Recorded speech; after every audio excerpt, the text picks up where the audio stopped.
আমি doctor B M Atiquzzaman Orlando, Florida থেকে আপনাদের শুভেচ্ছা জানাচ্ছি। গত ২ মাসেরও বেশি সময় ধরে আমি আপনাদের সামনে এসেছি করোনা ভাইরাসের বিভিন্ন দিক আলোচনা করার জন্য। এই মুহূর্তে বাংলাদেশে করোনা ভাইরাস সংক্রমণ তীব্র থেকে তীব্রতর হচ্ছে। অনেক চিকিৎসক, স্বাস্থ্যকর্মী আক্রান্ত হচ্ছে। যে একটি গুরুত্বপূর্ণ বিষয়ে আমরা পরবর্তী ৩ টি পর্ব প্রচার করব। সেখানে আমরা ইনফেকশন কন্ট্রোল বা এই ছোঁয়াচে রোগগুলো কিভাবে সংক্রমণ বন্ধ করা যায়, স্বাস্থ্যকর্মী এবং চিকিৎসকের পর্যায়ে এবং তারপরে রোগী কিংবা আমাদের কমিউনিটিতে সেগুলো নিয়ে আলাপ করব। আজকের ১ম পর্ব এবং ১ম পর্বে আমরা আলোচনা করব universal health precaution for infectious disease. তার মানে সংক্রামণ রোগের কি ধাপ আমরা যদি আ অনুসরণ করি তাহলে এটি আমরা প্রতিরোধ করতে পারি। আজকে আমার সাথে রয়েছে doctor Mohammad Tabriz. Doctor Mohammad Tabriz একজন ইনফেকশাস ডিজিজ বিশেষজ্ঞ এবং এই দেশে করোনা রোগীর চিকিৎসা করছে ১ম থেকেই এবং ইতিপূর্বে একটি অত্যন্ত জনপ্রিয় পর্বে তিনি আমাদের সাথে কথা বলেছেন।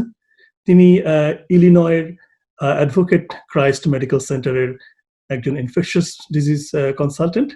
একই সাথে তিনি clinical associate professor, college of medicine, university of Illinois. আসসালামু আলাইকুম, আমি ডক্টর তাবরিজ। আমি একজন ইনফেকশাস ডিজিজ বিশেষজ্ঞ। আমি প্রায় ১৯ বছর ধরে ইনফেকশাস ডিজিজ কনসালটেন্ট হিসাবে শিকাগোতে একটি টার্সিয়ারি হসপিটালে কাজ করছি। কোভিড-19 প্যান্ডেমিক পৃথিবীর অধিকাংশ দেশকে আক্রান্ত করেছে। অনেক হেলথ কেয়ার ওয়ার্কার বাংলাদেশে এই রোগে আক্রান্ত হয়ে যাচ্ছে। এটার অনেকগুলো কারণ আছে, সেগুলোর ব্যাপারে কিছু কথাবার্তা বলার জন্যই আজকে আমার এই ভিডিও তৈরি করা। এর মাধ্যমে আশা করি অনেক হেলথ কেয়ার ওয়ার্কার উপকৃত হবেন, কিভাবে এটাকে প্রতিরোধ করা যায়, ইনফেক্টেড যাতে না হয়। কথা বলতে গিয়ে আমি যেটা করব, আমি এটাকে ২ ভাগে ভাগ করব। আমি প্রথমে যে বেসিক ইনফেকশন প্রিভেনশন এবং কন্ট্রোল, এটার যে একটা কনসেপ্ট, সেটা নিয়ে কথা বলবো। তারপরে বলবো এই কোভিড-19 যে ভাইরাস, সার্স করোনা ভাইরাস 2, সেটা কিভাবে ছড়ায়, সেটাকে একটু ভালোভাবে যদি বুঝি, সেটার উপর ভিত্তি করে আমরা কোভিড-19 সংক্রমণ কীভাবে প্রতিরোধ করা যায়, বিশেষ করে হেলথ কেয়ার ওয়ার্কার এবং হসপিটাল সেটিংয়ে, সেগুলো নিয়ে আমরা একটা দ্বিতীয় ধাপে কথাবার্তা বলবো। আমাদের সবারই বোঝা দরকার ইনফেকশন প্রিভেনশন অ্যান্ড কন্ট্রোল যে কনসেপ্ট, এটা কিছু নতুন কিছু না। এটা কোভিড-19 প্রেক্ষিতে যেটা এসেছে তা কিন্তু না। এটা একটা প্র্যাকটিসের ব্যাপার প্রতিদিনই, এবং প্রতিটি হাসপাতাল বা হেলথ কেয়ার ফ্যাসিলিটি এই ইনফেকশন প্রিভেনশন অ্যান্ড কন্ট্রোলের একটা ডিপার্টমেন্ট থাকা দরকার। তো আমি জানি বাংলাদেশে এই ব্যাপারে আসলে অনেক ল্যাকিংস আছে। তো এই ইনফেকশন প্রিভেনশন অ্যান্ড কন্ট্রোল, এটা একটা মাল্টি ডিসিপ্লিনারি অ্যাপ্রোচ। এটার মানে হচ্ছে এটার অবকাঠামোটা আসতে হয় অ্যাডমিনিস্ট্রেশন থেকে, তারপরে সেখানে ইনফেকশন ক্লিনিং এবং ডিসইনফেকশন করার জন্য যে একটা ডিপার্টমেন্ট, সেটা থাকতে হয়। তারপরে সেখানে যারা হেলথ কেয়ার ওয়ার্কার, তাদেরকে এখানে ইনভলভ হতে হয়, বিশেষ করে একটা infection control department, epidemiology, microbiology ডিপার্টমেন্টকে এখানে ইনভলভ হতে হয়। তারপরে অনেক সময় সেখানে স্বাস্থ্য বিভাগ থেকে কিছু দিক নির্দেশনা আসতে হয়। সুতরাং এটা হচ্ছে একটা মাল্টি ডিসিপ্লিনারি অ্যাপ্রোচ। তো কোভিড-19 সংক্রমণ থেকে নিজেকে সুরক্ষা করতে হলে এটা শুধু ডাক্তারদের না, এটা হেলথ কেয়ার ওয়ার্কার যারা আছে তাদের সবাইকে এটা বুঝতে হবে। Doctor, nurse, ward boy, cleaner এবং যারা কাজ করবে হাসপাতালে, সবাই যদি এটা সম্মিলিতভাবে এটার মধ্যে পার্টিসিপেট না করে, তাহলে শুধু ডাক্তার এটাকে প্রিভেন্ট করতে পারবে না। এই ইনফেকশন প্রিভেনশন অ্যান্ড কন্ট্রোলের বেসিক কনসেপ্ট নিয়ে পাওয়ার পয়েন্টের মাধ্যমে কিছু কথা বলবো। তো এখানে একটা কথা বলে নেই, যে কোনো ইনফেকশন প্রিভেনশন করার জন্য আমরা যদি দেখি, সেখানে 3টা জায়গায় আমাদের এটা ইন্টারভেন করা যেতে পারে। এগুলো কি? আমরা জানি যে ইনফেকশনটা হচ্ছে পেশেন্ট, তারপরে হচ্ছে অন্যান্য ভিজিটর বা অন্যান্য লোকজন, তারপরে হচ্ছে একটা হেলথ কেয়ার ফেসিলিটি আর হেলথ কেয়ার ওয়ার্কার। এই 3টা জায়গায় কিন্তু ইন্টারভেন করার স্কোপ আছে। তো সেই ব্যাপারে আরও ডিটেলস কথা বলার আগে আমরা এখন একটু ইনফেকশন প্রিভেনশন অ্যান্ড কন্ট্রোলের বেসিক নিয়ে পাওয়ার পয়েন্টের মাধ্যমে কিছু আলোচনা করতে পারি। ইনফেকশনটা হচ্ছে একটা interaction between people and other environment and health care worker. তো আমরা যেটা করছি এখন, এটা এখানে দেখছি যে এই কোথা থেকে ইনফেকশনটা আসে, সোর্স অফ ইনফেকশন। এটা প্রথমত হচ্ছে পার্সনটা কারা? এরা হচ্ছে পেশেন্ট হতে পারে, এই হেলথ কেয়ার ওয়ার্কার যারা তারা হতে পারে, ভিজিটর যারা হাসপাতালে আসছে বা কমিউনিটিতে হাউসহোল্ড মেম্বার যারা, তারা সবাই কিন্তু ইনফেকশনের একটা সোর্স হতে পারে। তো ইনফেকশন বেশিরভাগ ক্ষেত্রে দেখা যাচ্ছে এই কারো হাত, সেটার মাধ্যমে দেখা যাচ্ছে এক জায়গা থেকে আরেক জায়গায় ছড়ায়।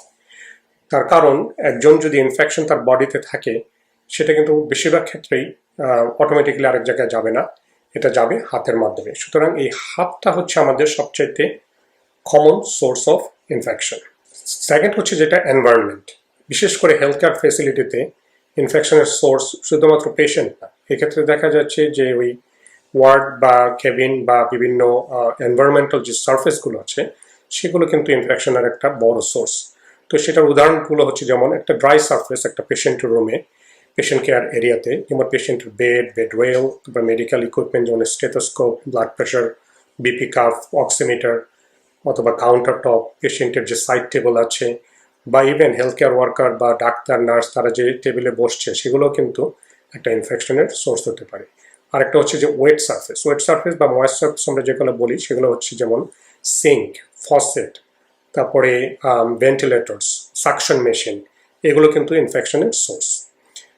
আর তারপরে আমরা হাসপাতালে অনেক সময় পেশেন্টদেরকে বিভিন্ন ডিভাইস ইউজ করি, যেমন ক্যাথেটার, ফলি ক্যাথেটার অথবা আইভি লাইন্স, এগুলো কিন্তু ইনফেকশনের একটা সোর্স। আর হচ্ছে যদি কোনো ডাস্ট বা অন্যান্য সয়েল সাবস্টেন্স থাকে, সেগুলো কিন্তু হতে পারে একটা ইনফেকশনের সোর্স। ছবিটার মধ্যে দেখাচ্ছি যে কিভাবে ইনফেকশন একটা পর্যায় থেকে আরেকটা পর্যায়ে চলে যায় বা একজনের থেকে আরেকজনের ছড়ায়। তো এখানে দেখা যাচ্ছে দুইটা পেশেন্ট। হ্যাঁ, তো এই পেশেন্ট যখন বাথরুমে যাচ্ছে, সে যখন এই ফসেট, তারপরে ডোর নবস অথবা কমোড ইউজ করছে, এগুলোকে সে কন্টামিনেট করে দিচ্ছে। এই একই জায়গায় যদি আরেকটা পেশেন্ট আসে এবং এটা ব্যবহার করে, তার হাতের মাধ্যমে কিন্তু সে এই পেশেন্টের যে ইনফেকশন আছে সেটা তার মধ্যে সংক্রমিত হতে পারে। আবার হেলথ কেয়ার ওয়ার্কার যারা, তারা এই পেশেন্টকে যখন দেখছে, এই বিভিন্ন ইকুইপমেন্ট ব্যবহার করছে, স্টেথোস্কোপ বা বিপি মেশিন বা অন্যান্য কিছু, সেগুলোর মাধ্যমে এই একই ইকুইপমেন্ট যখন আরেকটা পেশেন্টকে দেখার সময় ব্যবহার করছে, সেখানে কিন্তু এই পেশেন্টের ইনফেকশনটা এই পেশেন্টে চলে যাচ্ছে। পাশাপাশি হেলথ কেয়ার ওয়ার্কার, ইভেন যারা অ্যাডমিনিস্ট্রেটিভ কাজ করে, তারা যদি সরাসরি পেশেন্টের কাছে আসে বা বিভিন্ন কন্টামিনেটেড সার্ফেস ধরে, তখনও কিন্তু এই ইনফেকশনটা একজনের থেকে তাদের মাধ্যমে, হেলথ কেয়ার ওয়ার্কারের মাধ্যমে আরেকজন পেশেন্টকে চলে যেতে পারে। পাশাপাশি এই হেলথ কেয়ার ওয়ার্কাররা এই কন্টামিনেটেড হ্যান্ড প্রপারলি ক্লিন না করে যদি কমিউনিটিতে চলে যায়, সেখানেও কিন্তু এটা সংক্রমিত হওয়ার সম্ভাবনা থাকে। ইনফেকশন কন্ট্রোল টপিকসগুলো নিয়ে কথা বলার আগে যে আমি বললাম যে এটা একটা মাল্টি ডিসিপ্লিনারি অ্যাপ্রোচ। প্রথম কাজ হচ্ছে যে এই যে হেলথ কেয়ার ফেসিলিটি, সেখানে ক্লিনিংয়ের যে ব্যাপার এবং ডিসইনফেকশনের যে ব্যাপার, সেটা কিন্তু একটা আলাদা করে ডিপার্টমেন্ট থাকলে তারা এটা ডিল করবে। তো আমি এখানে জাস্ট একটু কিছু টিপস দেওয়ার জন্য কিছু বলতে পারি, কারণ এটা একটা ইম্পর্টেন্ট জিনিস। প্রতিটা ওয়ার্ড বা আউটডোর বা অফিস, সব জায়গায় এই একটা প্রোটোকল থাকা দরকার এবং একজনকে এনভায়রনমেন্টাল ক্লিনিং এবং ডিসইনফেকশনের জন্য দায়িত্ব দিতে হবে, যে কিনা এটা এনশিওর করবে ক্লিনিং করার জন্য। তো এটা কীভাবে ক্লিনিং করা যেতে পারে? এটা একটা হচ্ছে যে জেনারেলাইজ ক্লিনিং, যেটা নাকি ওয়ার্ডের ফ্লোর বা অন্যান্য কিছু ক্লিন করা, সেটা তো একটা আছে প্রোটোকল। আর একটা হচ্ছে হাই টাচ সারফেস বলে কিছু, এই হাই টাচ সারফেসগুলোকে বিশেষভাবে ক্লিন করতে হয়, এটাকে একটু বেশি নজর দিতে হয়। তো এই হাই টাচ সারফেস এরিয়াগুলোর মধ্যে কতগুলো উদাহরণ হচ্ছে এই যে বেড রেল, দেখা যাচ্ছে রোগীও ধরছে, নার্সও ধরছে, তারপর ডাক্তার ধরছে। এই বেড রেল এবং এমন কিছু আরও কিছু, যেমন table top, IV pole, chair, sink, light switch, door knob, toilet seat, flush, এগুলো কিন্তু মাল্টিপল হেলথ কেয়ার ওয়ার্কার বা পেশেন্ট এগুলো টাচ করে বারবার। সুতরাং এই জায়গাগুলোকে বিশেষভাবে ক্লিন করতে হবে। এবং এই ক্লিনিংয়ের ব্যাপারে একটা কিছু কিভাবে এটাকে এনশিওর করা যায়, সেই কিন্তু কিছু প্রোটোকল থাকা দরকার। কিছু এক্সাম্পল দেব কিভাবে কি ডিসইনফেকশন করা যায়। তো আমরা যারা ইকুইপমেন্ট ব্যবহার করব, ধরা যাক স্টেথোস্কোপ বা টেবিল সারফেস বা ছোট যে অবজেক্ট যেগুলো আছে, এগুলি ক্লিন করার ব্যাপারে যদি আমরা শুধু 70% অ্যালকোহল ব্যবহার করি, তাহলে এটা ডিসইনফেকশন করা সম্ভব। এটা কয়েক মিনিটের মধ্যে ডিসইনফেকশন হয়ে যাবে। অন্যান্য কিছু প্রোডাক্টও ব্যবহার করা যেতে পারে, তার মধ্যে হচ্ছে ডাইলুটেড ব্লিচ করা যেতে পারে, অথবা আমরা এখানে অনেক সময় অ্যামোনিয়াম কম্পাউন্ড সেগুলো ব্যবহার করি, এবং হাইড্রোজেন পারঅক্সাইড সেটাও ব্যবহার করা যেতে পারে।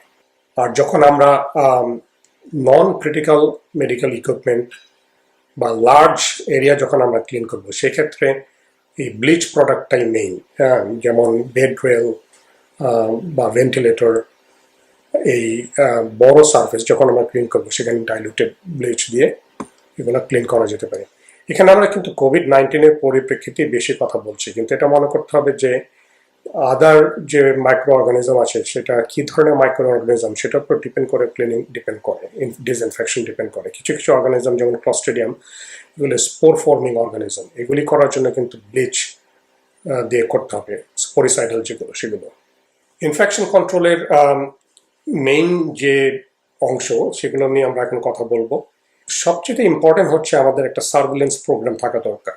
এই সার্ভেলেন্স প্রোগ্রাম যদি থাকে, তার মানে হচ্ছে কিছু যে মেজার আমরা নিব তার আগে এবং পরে, এই ইন্টারভিন করার আগে আমরা যদি কিছু স্ট্যাটিস্টিক রাখি, তাহলে আমরা বুঝতে পারবো কোথায় আমাদের ইমপ্রুভ করতে হবে, এবং সেটা দিয়ে আমাদের প্রায় 30% ইনফেকশন রিডাকশন করা যেতে পারে। আমরা ইনফেকশন কন্ট্রোল মেজার যেগুলো নেই সেটাকে মূলত দুইটা ভাগে ভাগ করা হয়। একটা হচ্ছে স্ট্যান্ডার্ড প্রিকশন, আর একটা হচ্ছে ট্রান্সমিশন বেসড প্রিকশন। স্ট্যান্ডার্ড প্রিকশনটা এটা সব পেশেন্টের বেলায় অ্যাপ্লাই করতে হয়, এটা কারো ইনফেকশন থাকুক আর না থাকুক, সেগুলো নিয়ে আমরা একটু পরে আরেকটু কথা বলবো। এই স্ট্যান্ডার্ড প্রিকশনটা আগে যেটাকে বলা হতো ইউনিভার্সাল প্রিকশন, সেটাকে এখন স্ট্যান্ডার্ড প্রিকশন বলে। এটাকে অ্যাপ্লাই করতে হবে প্রত্যেকটা পেশেন্ট, এবং এটা খুব ইম্পর্টেন্ট বোঝার জন্য। আর আরেকটা জিনিস হচ্ছে ট্রান্সমিশন বেসড প্রিকশন, যেটা মানে কোন অর্গানিজম তার মোড অফ ট্রান্সমিশন কি, সেই অনুযায়ী এই পেশেন্টগুলোকে ওরকমভাবেই কিছু প্রিকশন নিয়ে দেখতে হয়।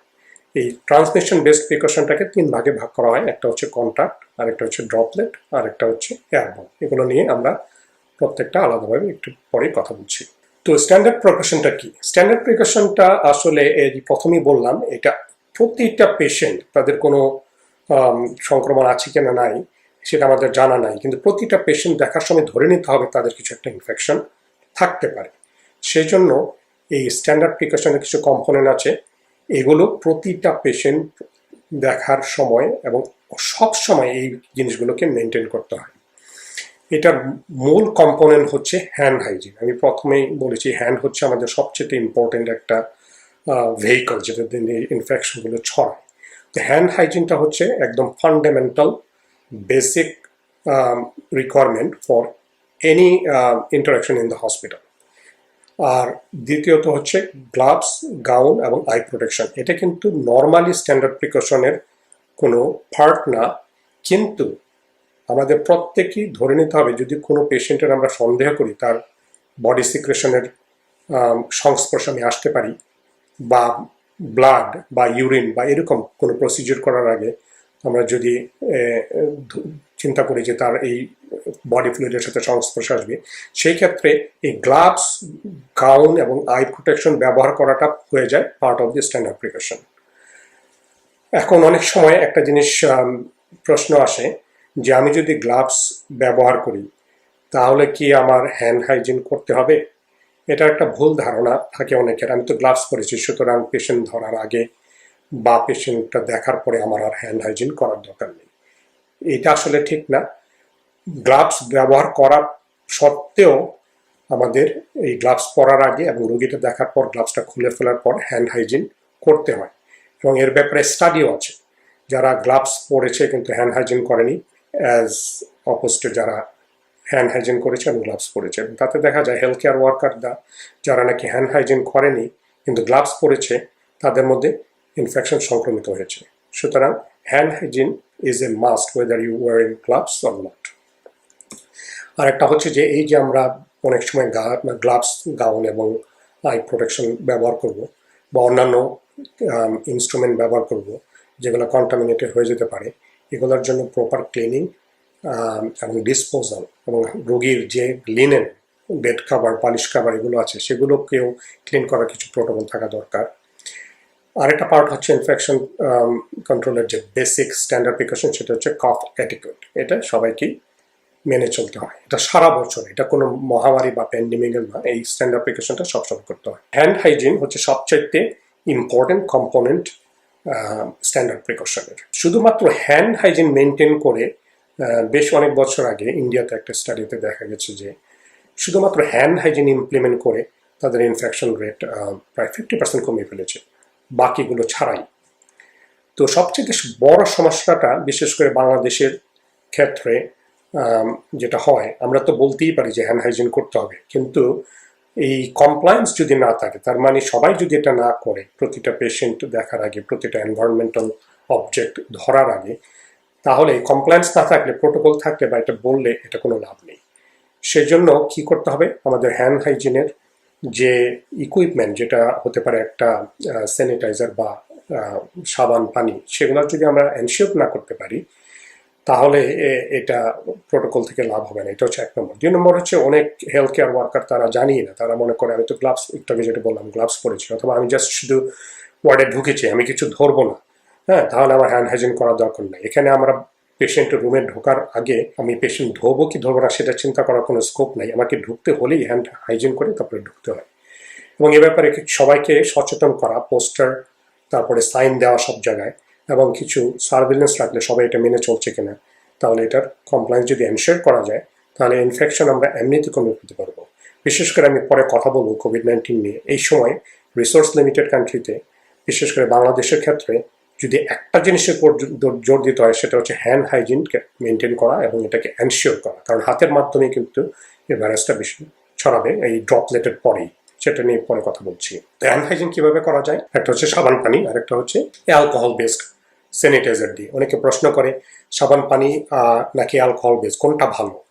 আসলে কমপ্লায়েন্সের জন্য অ্যালকোহল বেস যে স্যানিটাইজ করা সেটাই ভালো, কারণ এটা ইজি, এটা যদি অ্যাভেলেবল হয় তাহলে কেউ একজন অ্যালকোহল নিয়ে হাতটা রাব করতে করতে হেঁটে তার সময়টা বাঁচে। কিন্তু যদি সাবান পানি দিয়ে ধুতে হয়, অনেক সময় বেসিন বা সিঙ্ক এটা কাছাকাছি নাই, সাবানটা নাই, অনেক সময় টাওয়েল নাই, যেটা নাকি ওয়ান টাইম ইউজ বা ইন্ডিভিজুয়াল হেলথ কেয়ার ওয়ার্কারের জন্য আলাদা করে পেপার টাওয়েল দিতে হবে। বিভিন্ন কারণে দেখা যায় যে ওই সাবান পানির থেকে অ্যালকোহল বেস যে হ্যান্ড স্যানিটাইজ সেটা করাটা কমপ্লায়েন্সটা বেটার হয় অ্যান্ড ইকুইভ্যালেন্ট রেজাল্টও হয়। বিশেষ কয়েকটা ক্ষেত্রে সাবান পানি ব্যবহার করতেই হবে। সেটা হচ্ছে কারো হাত যদি ভিজিবলি ডার্টি হয় বা সয়েল হয়ে যায় এবং সে কিছু একটা ধরেছে যেখানে টাচ লেগে গেছে হাতের মধ্যে, এটা কন্টামিনেটেড হয়ে গ্রসলি কন্টামিনেটেড হয়েছে, সেক্ষেত্রে সাবান পানি দিয়ে ধুতে হবে। খাবার আগে পরে, বাথরুমে যাওয়ার আগে পরে, বাথরুম থেকে আসার পরে, অথবা কিছু কিছু জীবাণু ক্ষেত্রে, যেমন স্পোর ফর্মিং অর্গানিজম যেগুলো আছে সেগুলোর ক্ষেত্রে সাবান পানি দিয়ে হাত ধুতে হবে। এখন আমরা কখন হাত ধোবো, এ ব্যাপারে WHO এর নির্দেশনা আছে, এটাকে বলে মাই 5 মোমেন্টস অফ হ্যান্ড হাইজিন। সাধারণভাবে মনে রাখতে হলে এটা হচ্ছে যে আমি একটা পেশেন্ট ধরার আগে, ধরার পরে, সেটা হচ্ছে 2 বার হলো, এখানে 2টা ক্ষেত্র হলো। আরেকটা হচ্ছে কোনো প্রসিজিওর করলাম, সেটা হতে পারে ক্লিন প্রসিজিওর অথবা অ্যাসেপ্টিক প্রসিজিওর, জাস্ট আইভি দিতে হবে বা গজ দিয়ে চেঞ্জ করতে হবে একটা ড্রেসিং, যে কোনো ক্ষেত্রেই এই হ্যান্ড হাইজিন করতে হবে। কেউ বডি ফ্লুইডের এক্সপোজারে আসার রিস্ক থাকে, সেক্ষেত্রেও হ্যান্ড হাইজিন করতে হবে। আরেকটা জিনিস খুব ইম্পর্টেন্ট, যেটা নাকি অনেক সময় অনেকে নেগলেক্ট করে বা এটা অনেক সময় খেয়াল করে না, সেটা পেশেন্টের যে সারাউন্ডিং, যে সারফেস, এগুলোকে ধরার পরেও কিন্তু হ্যান্ড হাইজিন করতে হয় এই 5টা জায়গায়। উদাহরণ হিসাবে আমি একটা পেশেন্টের রুমে গেলাম, দাঁড়িয়ে কথা বললাম, কিন্তু পেশেন্টকে আমি ধরলাম না, কিন্তু দেখা গেল আমি যখন দাঁড়িয়ে কথা বলছি যে আইভি পোলটা, সেটাকে আমি হাত দিয়ে ধরে দাঁড়িয়ে কথা বলছি। অনেকে মনে করে যে আমি তো আসলে পেশেন্টকে ধরিনি, কিন্তু ওই যে IV pole can be source of infection, এটা কিন্তু অনেকের মাথায় নেই। দেয়ালে হাত দিলাম বা টেবিলে হাত রেখে কথা বললাম, বেড রেলে হাত রেখে কথা বললাম, এই জিনিসগুলো অনেকে খেয়াল করে না, যেগুলি টাচ করার পরেও হ্যান্ড হাইজিন করতে হয়। কতক্ষণ করতে হবে এটা WHO বলেছে 15 to 20 সেকেন্ডস, বাট আমরা বলি আসলে 20 সেকেন্ডের জন্য এই হ্যান্ড হাইজিনটা করতে হয়। এখানে আমি দেখাচ্ছি যে হ্যান্ড হাইজিন করার পদ্ধতি। আপনারা যদি WHOর ওয়েবসাইটে যান বা ওরা যে নির্দেশনা দেয়, সেখানে একটা কমপ্লিকেটেড প্রসেস দেওয়া আছে। এটা প্রায় 6টা স্টেপ, আবার আরও কিছু স্টেপ মিলে দেখা যায় 8 থেকে 10টা স্টেপ। তো একটা স্টাডিতে দেখা গেছে যে এই যে এতগুলো স্টেপ, কমপ্লিকেটেড একটা স্টেপ, এগুলো যদি ইমপ্লিমেন্ট করতে যায় তাহলে কমপ্লায়েন্সটা কমে যায়। তো সেই জন্য এই আরেকটা 3 স্টেপ যেটা, সেটা ফলো করলে দেখা যাচ্ছে কমপ্লায়েন্স বেশি এবং রেজাল্ট খুব একটা ডিফারেন্স না। সেই জন্য আমি বলি, আসলে আমি নিজেও প্র্যাকটিস করি যে 3 স্টেপ, একটা হ্যান্ড হাইজিন প্রোডাক্টটা নিয়ে তারপরে এই ফার্ম এবং চারিদিকে কিছু এটাকে রাব করে, তারপরে বিটুইন দ্য ফিঙ্গার রাব করে, তারপরে যদি আমরা এই টিপসগুলো করি এবং সর্বশেষে থামটা করি, এই যে 3টা স্টেপ, এটা দেখা যায় করা সহজ, মনে রাখা সহজ এবং কমপ্লায়েন্সটা বেশি এবং সবগুলো সার্ফেসও কভার করা এনশিওর করা যায়। তো এটা জাস্ট আমি স্লাইডটা সবসময় দেখাই আমার রেসিডেন্ট থেকে শুরু করে স্টুডেন্ট বা যে কোনো জায়গায় আমি যখন ইনফেকশন কন্ট্রোল নিয়ে কথা বলি, এই উদাহরণটা দেখালে অনেকে এটা মাথার মধ্যে ঢুকবে, খেয়াল থাকবে। এই যে যদি হ্যান্ড হাইজিন না করি, একটা কালচার যদি করি 11 প্লেটে কন্টামিনেটেড হ্যান্ডকে, তখন দেখা যাচ্ছে এরকম বিভিন্ন ব্যাকটেরিয়া গ্রো করছে। কিন্তু হ্যান্ড হাইজিন যদি করি, বেশিরভাগ ক্ষেত্রে দেখা যাবে যে গ্রো করা সম্ভব হবে না। তো এটা একটা ইম্পর্টেন্ট একটা স্লাইড ভিজুয়ালাইজ করার জন্য, মনে রাখার জন্য। কফ এটিকেট নিয়ে অনেকেই কথা বলেছে, এটা নিয়ে বিশেষ করে কথা বলার আর কিছু নেই। তো একটা জিনিসই বলতে চাই, একটা মানুষ যখন কফ দেয়, দেখা যায় প্রায় 3000 ড্রপলেট সে একটা সিঙ্গেল কফ থেকে এক্সেল করে। হ্যাঁ, যদি স্নিজ করে, হাঁচি দেয়, সেই ক্ষেত্রে দেখা যায় একটা হাঁচিতে প্রায় 40,000 ড্রপলেট বের হয়। এটা একটা মাথায় রাখা দরকার, কারণ আমরা এইটা বিষয় নিয়ে বেশ কথা বলছি এখন কোভিড-19 বেলায়। একটা কফ, একটা স্নিজ কিন্তু অনেক ড্রপলেট তৈরি করছে এবং ভাইরাস পার্টিকেল ছড়াচ্ছে। তো কফ এটিকেট সবাইকে শিখতে হবে। সেটা হচ্ছে যদি হাতে টিস্যু না থাকে, তখন এই কোণের মধ্যে দেওয়া এবং হাতটাকে আবার স্যানিটাইজ করে ফেলা এবং এই টিস্যুটাকে একটা বিনের মধ্যে ফেলা, এটা আমরা সবাই এখন অলরেডি জানি। এটা নিয়ে আমি আর বেশি কিছু বলবো না, বাট এটাকে পেশেন্ট থেকে শুরু করে, ভিজিটর থেকে শুরু করে, হেলথ কেয়ার ওয়ার্কার এবং সাধারণ জনগণ সবাই কিন্তু এটা অ্যাডাপ্ট করবে এবং কন্টিনিউ করবে। প্যান্ডেমিক চলে যাওয়ার পর এই জিনিসটা যাতে কন্টিনিউ করে, কারণ এই কোভিড ছাড়াও ইনফ্লুয়েঞ্জা থেকে শুরু করে অন্যান্য ভাইরাস ইনফেকশন তো সারা বছরই হয়। তো এটা আমরা যেটা বললাম এতক্ষণ, সেটা হচ্ছে স্ট্যান্ডার্ড প্রিকশন, যেটা নাকি প্রতিটি পেশেন্ট দেখার ক্ষেত্রে ইমপ্লিমেন্ট করতে হবে। নাম্বার 1 হ্যান্ড হাইজিন, নাম্বার 2 হচ্ছে যদি কখনো আমরা চিন্তা করি যে ফ্লুইড বা সিক্রেশনের সংস্পর্শে আসবো, সেক্ষেত্রে গাউন, গ্লোভস অথবা কোনো কোনো ক্ষেত্রে আই প্রোটেকশনটা কিন্তু হয়ে যায় পার্ট অফ স্ট্যান্ডার্ড প্রিকশন। এখন আমরা কথা বলবো ট্রান্সমিশন বেসড প্রিকশন নিয়ে। ট্রান্সমিশন বেসড প্রিকশন আমাদের একটু আগে আমরা যেটা বলেছি সেটা হচ্ছে 3টা। একটা হচ্ছে কন্ট্যাক্ট, আর একটা হচ্ছে ড্রপলেট, আর একটা হচ্ছে এয়ারবর্ন। একটা জিনিস আমি সবসময় অবজার্ভ করেছি বাংলাদেশে বিভিন্ন সময় যাওয়ার পরে বিভিন্ন হাসপাতালে, সেটা হচ্ছে যারা নাকি গাউন পরছেন বা গ্লাভস পরছেন, তারা দেখা যাচ্ছে হেলথ কেয়ার ওয়ার্কার একটা গ্লাভস একটা গাউন পরেই ওয়ার্ডের ভিতরে মাল্টিপল পেশেন্ট দেখছেন বা এক রুম থেকে আরেক রুমে যাচ্ছেন। এটা কি করা যায়? এটা কি আসলে ইনফেকশন কন্ট্রোল হচ্ছে? এটার উত্তর হচ্ছে না। কারণ যে আমরা গাউন গ্লাভস পরি, এটার উদ্দেশ্যটা কি? এই গাউন এবং গ্লাভস পরার উদ্দেশ্যটা হচ্ছে শুধুমাত্র আমার নিজেকে সুরক্ষা করা নয়, নিজেকে রক্ষা করা না। এটার 3টা কারণ যদি সারসংক্ষেপে বলি। একটা হচ্ছে অবশ্যই আমাকে নিজেকে কোনো একটা জীবাণু থেকে রক্ষা করতে হবে, আমি গাউন এবং গ্লাভস পরবো। আরেকটা হচ্ছে এই যে আমি একটা পেশেন্ট দেখলাম, তারপর আমি আরেকটা পেশেন্ট দেখতে যাব, এই পেশেন্টটা দেখার সময় এই সংস্পর্শে আসলে আমার যে গাউন এবং গ্লাভস, এই পেশেন্টের যে জীবাণু আছে, মনে করা যাক এটা মাল্টি ড্রাগ রেজিস্ট্যান্ট ক্লেবশিয়েলা, তো এই পেশেন্টটা দেখার সময় যে আমি এই পেশেন্টকে, এই কলোনাইজ পেশেন্টটাকে দেখলাম, তাহলে অর্গানিজমটা আমার হাতে লেগে যেতে পারে গ্লাভসে অথবা গাউনে। পরের পেশেন্টটাতে আমি গেলাম, সেই পেশেন্টের কিন্তু এই মাল্টি ড্রাগ রেজিস্ট্যান্ট ক্লেবশিয়েলা নাই, কিন্তু আমি যেটা করলাম এই একই গ্লাভস একই গাউন পরে এই পেশেন্টটা দেখে পরে পেশেন্টটা যাওয়ার সময় দেখা গেল তার মধ্যে এই অর্গানিজমটাকে ট্রান্সমিট করে দিলাম। কমপ্লিকেটেড করার জন্য আরেকটু বলি, দেখা যাক, মনে করা যাক পরের পেশেন্টার আছে এমআরএসএ, ম্যাক্সিলার রেজিস্ট্যান্ট স্ট্যাফ অরিয়াস। তারপরে আমি করলাম কি, এই থার্ড পেশেন্ট দেখতে গেলাম একই গাউন একই গ্লাভস পরে। তাহলে হলো কি, আমি প্রথম পেশেন্ট থেকে একটা মাল্টি ড্রাগ রেজিস্ট্যান্ট ক্লেবশিয়েলা নিয়ে গেলাম সেকেন্ড পেশেন্ট দেখার জন্য। সেকেন্ড পেশেন্টকে আমি সেই ক্লেবশিয়েলাটা দিলাম। সেকেন্ড পেশেন্ট থেকে আমি আবার এমআরএসএ নিয়ে, না এখন আমার কাছে আছে ক্লেবশিয়েলা মাল্টি ড্রাগ রেজিস্ট্যান্ট এমআরএসএ, আমি থার্ড পেশেন্টটাকে দেখতে গেলাম, সে তার হয়তো কিছুই ছিল না, সেই পেশেন্টকে দেখা গেল আমি ক্লেবশিয়েলাও দিলাম, এমআরএসএও দিলাম, এবং এভাবে যদি কন্টিনিউ করে who knows how many bacteria আর ভাইরাস আমি একটা থেকে আরেকটা পেশেন্টকে ট্রান্সমিট করছি। সুতরাং এই গ্লাভস গাউন এগুলো আসলে শেয়ার করার মতো না, বা একই জিনিস পরে অনেকগুলো পেশেন্ট দেখা যায় না। তো কন্টাক্ট প্রিকশনটা কি? একটু আগে যেটা বলেছি যে স্ট্যান্ডার্ড প্রিকশন হচ্ছে সবসময় হাত ধোয়া এবং কফ এটিকেট ব্যবহার করা। এগুলো কোনো পেশেন্টকে যদি এরকম জানি যে তার বিশেষ একটা মাইক্রো অর্গানিজম আছে, তাহলে ওই রোগে কিন্তু আমার জানা হয়ে গেল তার এই জীবাণুটা আছে। একটা পেশেন্টের যদি কিছু না থাকে, আমি জানি তার কোনো এমআরএসএ নাই, ক্লেপশিয়ালা নাই, তাহলে তুমি স্ট্যান্ডার্ড প্রিকশন নেবে, দেখলাম। কিন্তু একটা পেশেন্ট একটা ডায়াগনোস হয়ে গেল, মনে করা যাক তার একটা wound infection due to MRSA, সেক্ষেত্রে এই পেশেন্টকে আমাকে তখন এডিশনাল যে কন্টাক্ট প্রিকশন সেখানে রাখতে হবে। এখানে কি করতে হবে? আমাকে একটা গাউন পরতে হবে, গ্লাভস পরতে হবে, তখন এটা ম্যান্ডেটরি হয়ে যায় গাউন গ্লাভস পরা। তো এটা হচ্ছে কন্টাক্ট প্রিকশন।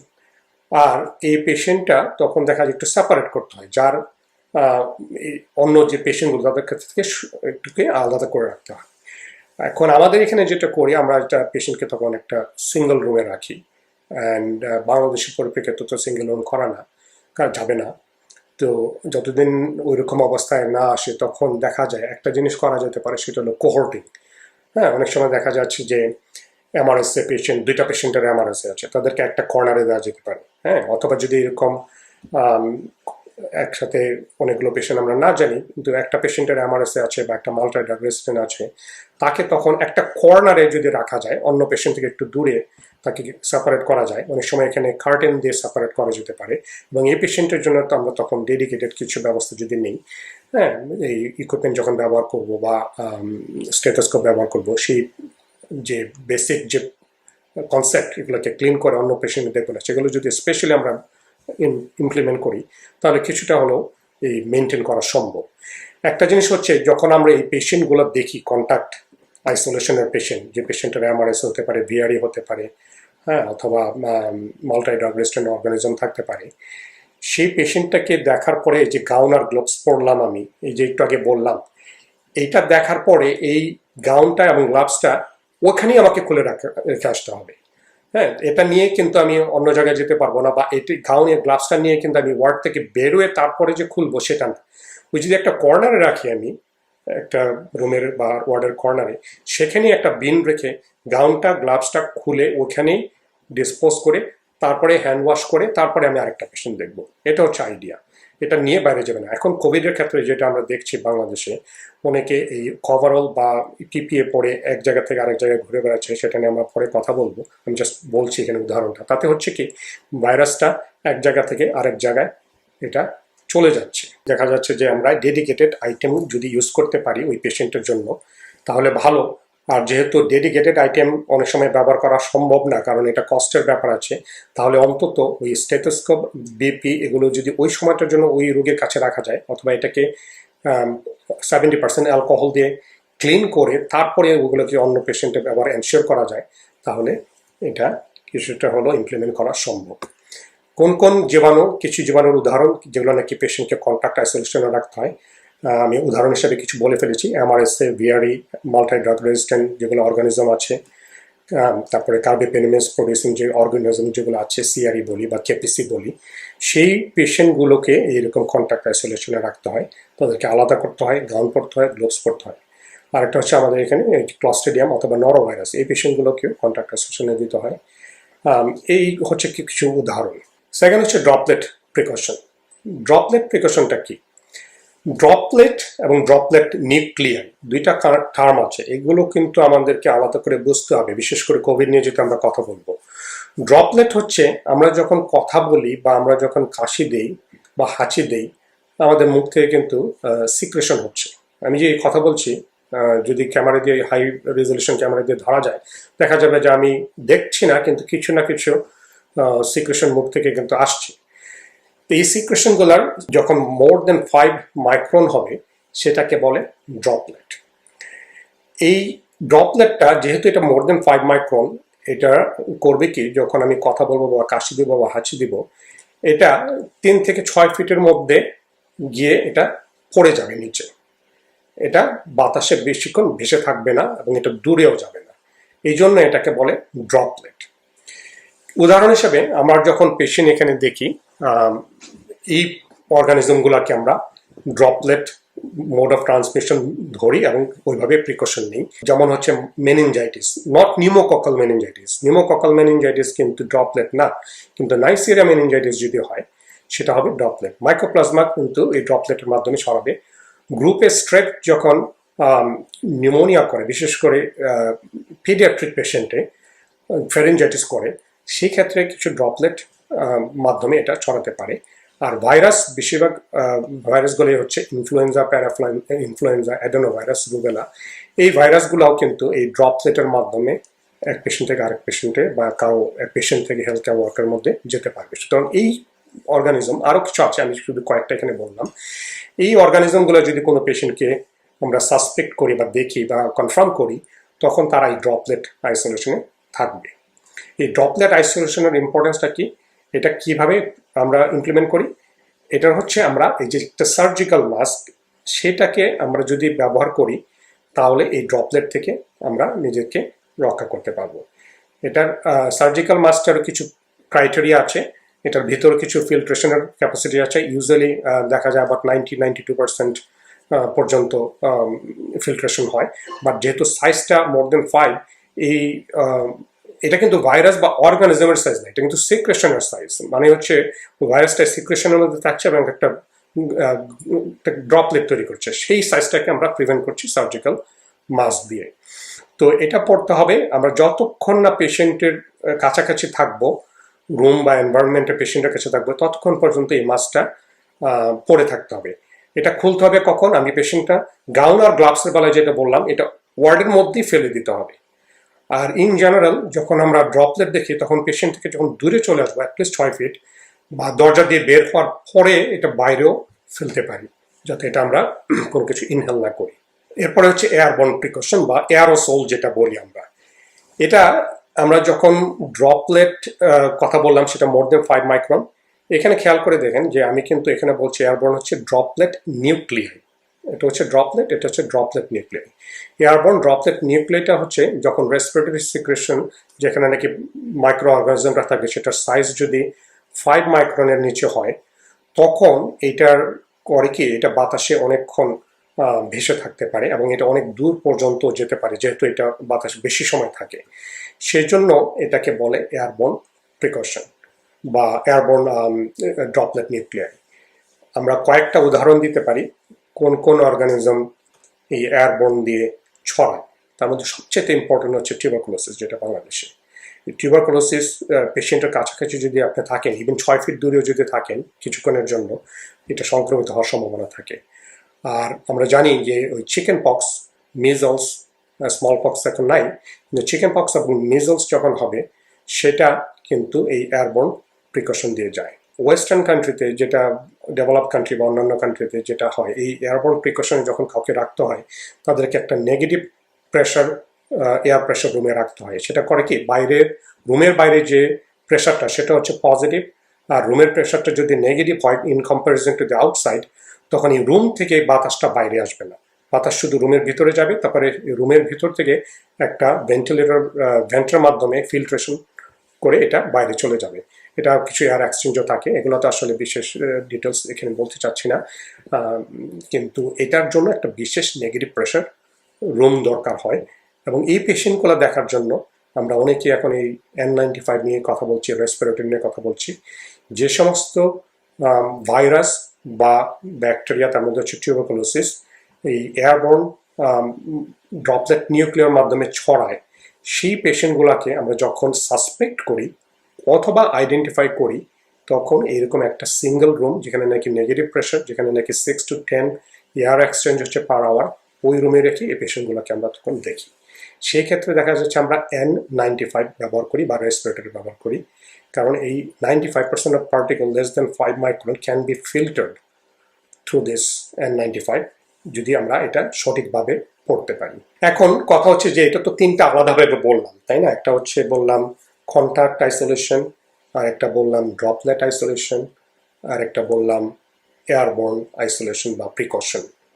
তো অনেক জীবাণু কিন্তু কন্টাক্ট ড্রপলেট অথবা কন্টাক্ট এয়ারবর্ন, এই দুটোরই দরকার হতে পারে। যেমন যদি কারো মেথিলিন রেজিস্ট্যান্ট স্ট্যাফ ওরিয়াস দিয়ে একটা উন্ড ইনফেকশন হয়, ঠিক আছে, জাস্ট একটা উন্ড ইনফেকশন হতে পারে, একটা ডিকুবিটাস প্রেশার আলসার অথবা সার্জিক্যাল সাইট ইনফেকশন, অর্গানিজমটা হচ্ছে মেথিলিন রেজিস্ট্যান্ট স্ট্যাফ ওরিয়াস।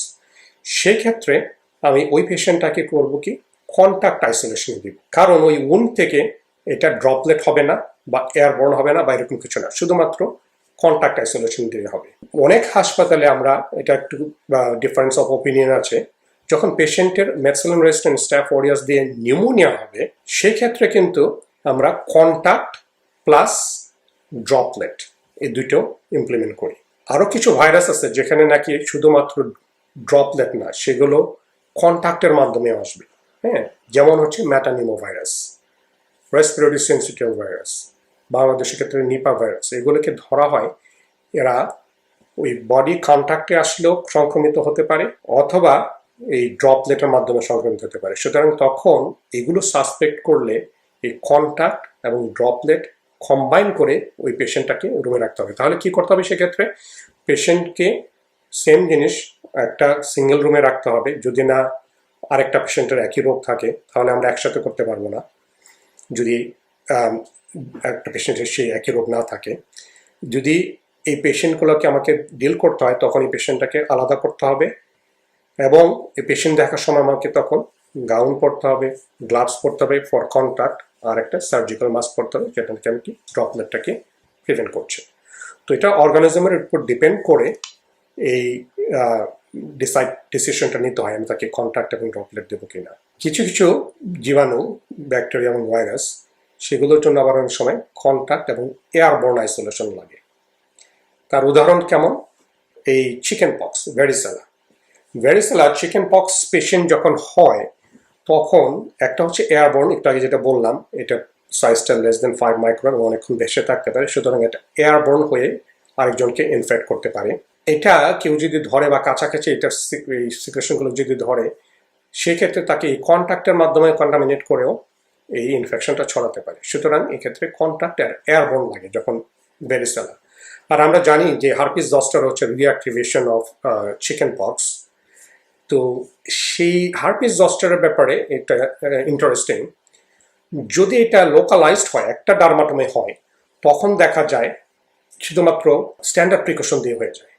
কিন্তু এটা যখন ডিসেমিনেটেড জস্টার হবে তখন এটা যেহেতু ভাইরাল লোড খুব হাই হয় এবং শেডিং হয় ইন দি রেসপিরেটরি সিক্রেশন, সেক্ষেত্রে দেখা যায় এই পেশেন্টটাকে কন্ট্যাক্ট এবং এয়ারবোর্ন আইসোলেশন নিতে হয়। কোভিড-19 নিয়ে কথা বলবো, এই কনসেপ্টের উপর বেস করে কিন্তু এই কোভিড-19 যে ভাইরাস, সার্স করোনা ভাইরাস 2, সেটার যে মোড অফ ট্রান্সমিশন এবং কী ধরনের প্রিকশন সেটা কথা বলার জন্যই কিন্তু এই ফাউন্ডেশনটা তৈরি করা। তো এখন প্রশ্ন হচ্ছে কোভিড-19 যে ভাইরাস, সার্স করোনা ভাইরাস 2, এটার মোড অফ ট্রান্সমিশনটা কি এবং এটার জন্য কি আইসোলেশন প্রিকশন নিতে হবে। সব বড় অর্গানাইজেশন এবং infectious disease society of America সবাই আমরা একমত যে এই ভাইরাসটা মূলত দুইটা ভাবে ছড়ায়। একটা হচ্ছে ড্রপলেট, এটা হচ্ছে মেইন মোড অফ ট্রান্সমিশন, যেটাকে আমরা আগে বলেছি 6 ফিটের মধ্যে, 3 থেকে 6 ফিটের মধ্যে কাফ, স্নিজ এবং টকিং এগুলোর মাধ্যমে যাবে। আর দ্বিতীয়ত হচ্ছে কন্ট্যাক্ট। কন্ট্যাক্টটা হতে পারে ডিরেক্ট অথবা ইনডিরেক্ট। ডিরেক্ট যদি আমরা পেশেন্টের সিক্রেশনে হাত সরাসরি যদি সংস্পর্শে আসি, আমাদের হাত যদি আসে এবং তারপর যদি আমরা নিজেদের চোখ, নাক, মিউকাস মেমব্রেন, মুখের এগুলোকে সংক্রমিত করি, সেটার মাধ্যমে আমাদের মধ্যে এটা সংক্রমিত হতে পারে। ইনডাইরেক্ট কন্ট্যাক্ট যেটা, সেটা হচ্ছে পেশেন্ট হাঁচি কাশি দিল, তারপরে একটা এনভায়রনমেন্টটাকে সে কন্টামিনেট করলো, হ্যান্ড, ডোর নব অথবা টেবিল বা এনি অবজেক্ট, সেখানে তো ভাইরাসটা বেশ অনেকক্ষণ থাকবে। সেটাকে ধরে তারপরে যদি আমরা নিজেদের নাক, চোখ এবং মিউকাস মেমব্রেন, মুখে এগুলোকে টাচ করি, তখন সেটার মাধ্যমেও এটা আমাদের মধ্যে সংক্রমিত হবে। এখানে খুব বোঝা খুব ইম্পর্টেন্ট যে এই যে আমি আমার হাতকে কন্টামিনেট করলাম, তারপরে যদি এই হাত দিয়ে আমি আমার চোখ, নাক এবং মুখ না ধরি, তাহলে কিন্তু সেখানে আমি একটা ব্যারিয়ার দিয়ে দিলাম এবং নিজেকে সংক্রমণ থেকে রক্ষা করতে পারবো। সেই জন্য বলছি যে এই মাস্ক তো ইম্পর্টেন্ট, হাত খুব ইম্পর্টেন্ট। যদি কন্টামিনেট হয়েও যায়, যেটা যদি আমি সাথে সাথে হ্যান্ড ওয়াশ করে বা স্যানিটাইজ করে নিজের চোখ, মুখ, নাক না ধরি, তাহলে কিন্তু এখানে একটা প্রিভেনশন করা সম্ভব। থার্ড যেটা হচ্ছে যে এটা কি এয়ারবর্ন বা এয়ারোসোল হয় কিনা, যেটা নাকি N95 মাস্ক দরকার হবে। তো জেনারেল পেশেন্টের জন্য এটা এয়ারবর্ন না। এটা কখন এয়ারবর্ন হয়? এটা এয়ারবর্ন হয় যখন আমরা যেটাকে বলি এয়ারোসোল জেনারেটিং প্রসিডিওর, সেই সমস্ত ক্ষেত্রে। তাহলে এয়ারোসোল জেনারেটিং প্রসিডিওরগুলো কোনগুলো? এইগুলোর উদাহরণ হিসেবে বলা যায় বাংলাদেশের ক্ষেত্রে যেটা নাকি সবার জানা দরকার, সেটা পেশেন্ট যখন নিবুলাইজার ব্যবহার করবে সেটাকে কনসিডার করা হয় একটা এয়ারোসোল জেনারেটিং প্রসিডিওর। আরেকটা হচ্ছে পেশেন্টকে যদি মেকানিক্যাল ভেন্টিলেশনে ইন্টিউবেট করা হয়, সেটাও একটা এয়ারোসোল জেনারেটিং প্রসিডিওর হিসেবে ধরা হয়। তারপরে এই সিপ্যাপ, বাইপ্যাপ যে নন ইনভেসিভ ভেন্টিলেশনগুলো আছে, even high flow nasal cannula, সেটাকেও আমরা ধরে নিই এয়ারোসোল হতে পারে। বিশেষ করে হাই ফ্লো নেজাল ক্যানুলা অনেক সময় যে ক্লোজ সার্কিট, সেটাকে যদি ক্লোজ সার্কিট মেনটেন না করা যায় সেক্ষেত্রে এয়ারোসোল হয়ে যেতে পারে। তারপরে ট্রাকিওস্টমি কেয়ার, তারপরে বিভিন্ন প্রসিডিওর যেমন ইসোফেগোস্কোপি বা ইজিডি যেটা, অথবা ট্রান্স ইসোফেজিয়াল ইকোকার্ডিওগ্রাম, এই সমস্ত ক্ষেত্রে, অথবা যদি সিপিআর করা হয় পেশেন্টকে, কার্ডিওপালমোনারি রিসাসিটেশন, এই সমস্ত ক্ষেত্রে এই ভাইরাসটা অনেক বেশি নাম্বারে চলে আসবে এবং অনেক বেশিক্ষণ এটা ভাসতে পারে। সেই ক্ষেত্রে এগুলাকে এয়ারবোর্ন প্রিকশন নিতে হবে, N95 বা রেসপিরেটর করতে হবে। একটা জিনিস বলে নিই যে ন্যাজোফেরিঞ্জাল সোয়াব যে আমরা কালেক্ট করছি পেশেন্টকে ডায়াগনোসিস করার জন্য কোভিড এর পেশেন্টকে, সেটাকে কিন্তু এয়ারোসল জেনারেটিং প্রসিডিউরের মধ্যে অন্তর্ভুক্ত করা হয়নি। দু একটা প্রশ্ন যেটা আসে সেটা বলে এটা শেষ করব। সেটা হচ্ছে এই স্টুল, এই ওরোফিক্যাল ট্রান্সমিশন হয় কিনা, এই প্রশ্নটা আসে। কারণ স্টুলে দেখা যাচ্ছে যে পিসিআর পজিটিভ হচ্ছে আপ টু 5 উইকস। তো এটার উত্তর হচ্ছে এই পর্যন্ত এরকম কোনো ডায়াগনোসড বা প্রুভেন কোনো কেস নাই যেখানে ওরোফিক্যাল ট্রান্সমিশন হয়েছে, যদিও এই পিসিআরটা পজিটিভ হতে পারে। Most of the time most likely এটা হচ্ছে একটা just a non viable non infectious virus particle identify করা হচ্ছে। এটা মোড অফ ট্রান্সমিশন কিন্তু রেসপিরেটরি রাউট, এটা হচ্ছে একটা। আরেকটা হচ্ছে যে অনেক সময় সায়েন্টিফিক পেপারে বা বিভিন্ন জায়গায় এসছে যে এটা বাতাসে 3 ঘন্টা পর্যন্ত থাকতে পারে, অথবা এটা 14 ফিট পর্যন্ত যেতে পারে। তো এগুলোর ব্যাপারে ক্লিনিক্যালি ইনফেকশন হয়েছে এরকম কোনো তথ্য নেই। হ্যাঁ, এগুলোর পাওয়া সত্ত্বেও দেখা গেছে যে ডায়াগনোসড, এবং এরকম কিছু স্টাডি এসেছে বিশেষ করে প্রথম সার্স যে ইনফেকশন, সেখান থেকে আমরা জানি, এবং এখন আমরা জানি যে ওই সার্জিক্যাল মাস্ক ব্যবহার করেছে এবং পেশেন্টের রুমে পেশেন্ট কেয়ার করেছে, সংক্রমিত হয়েছে এরকম কোনো তথ্য এই পর্যন্ত আসেনি। সুতরাং সবাই আমরা একমত এটা হচ্ছে কন্টাক্ট ড্রপলেট আইসোলেশন। সেজন্য আমাদের গাউন, গ্লাভস আর মাস্ক হচ্ছে আপনার সার্জিক্যাল মাস্ক সেটা লাগবে। এডিশনালি যেটা চোখের মাধ্যমে যেতে পারে সেটা হচ্ছে আই শিল্ডটা লাগবে এটার জন্য।